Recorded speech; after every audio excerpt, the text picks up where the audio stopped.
जिस रात राहीला को आना होता वो शाम को ही खिड़की से इशारा कर देती थी। साहिर भाई के इम्तिहान हो चुके थे। रिजल्ट आया तो उनको मुलाजमत मिल गई। शाम को दफ्तर से लौटे तो राहीला को खिड़की में देखा। उसने भाई को इशारा किया। उसके पीछे उसकी चचाजाद खिड़की में खड़ी थी, जिसने दोनों को एक दूसरे को इशारा करते देख लिया। दूसरे रोज वो औरत हमारे घर आई और मेरी वालिदा को तमाम माजरा कह दिया। भाई दफ्तर से आए तो अम्मी उन पर बरस पड़ी। साहिर, तुम आखिर क्या चाहते हो? जानते हो कि राहीला एक यतीम लड़की है और बहुत दुखी है। पहले ही उसके घर में उसके लिए कोई जगह नहीं है। खुदा के लिए इस खतरनाक खेल से बाज आ जाओ। अगर उसकी चचाजाद बहन ने उसकी सौतेली मां से शिकायत कर दी तो वो जालिम औरत उस बेचारी लड़की को खड़े खड़े घर से निकाल देगी। फिर बताओ उसका कहां ठिकाना होगा?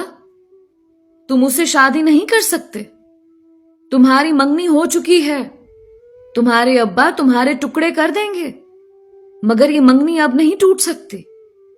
अब बताओ कि तुम क्या चाहते हो? मां का लंबा चौड़ा लेक्चर सुनकर भाई झुंझला गए। हालांकि वो सच कह रही थी, लेकिन भाई का दिल खुद ब खुद राहीला की तरफ खींचा जाता था।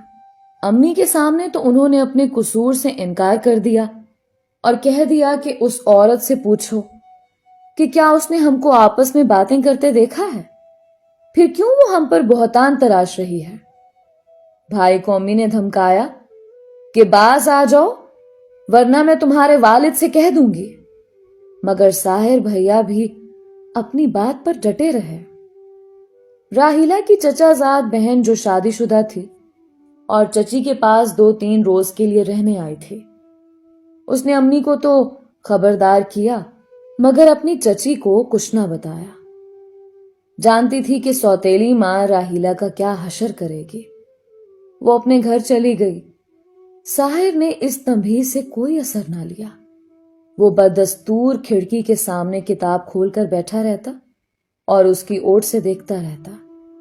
उसने राहीला को पहले ही बता दिया था कि मैं तुमको पढ़ा सकता हूं, तुम्हारा मुस्तकबिल संवारने में तुम्हारी मदद कर सकता हूं, तुम्हें प्यार दे सकता हूं, मगर शादी नहीं कर सकता।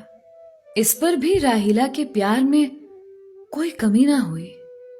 दरअसल वो मोहब्बत की भूखी थी। साहिर भाई क्या, कोई भी उसकी गमगुसारी करता वो उसी का दामन थाम लेती।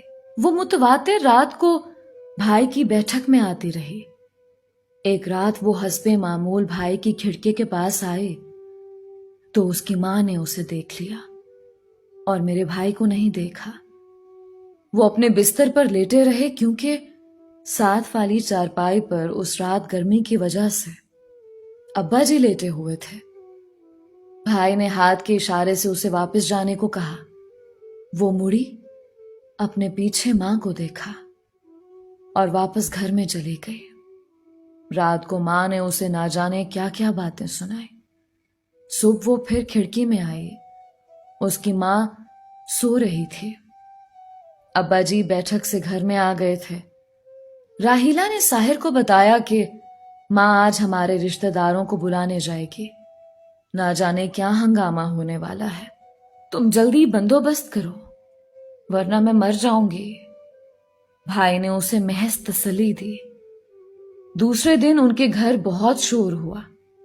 मेरे वालिद अलल सुबह गांव रवाना हो गए थे, इसलिए बात मेरे वालिद के आने तक रोक दी गई थी। साहिर भी ड्यूटी पर चले गए। जब वापस आए तो घर में ईंटें आई हुई थीं।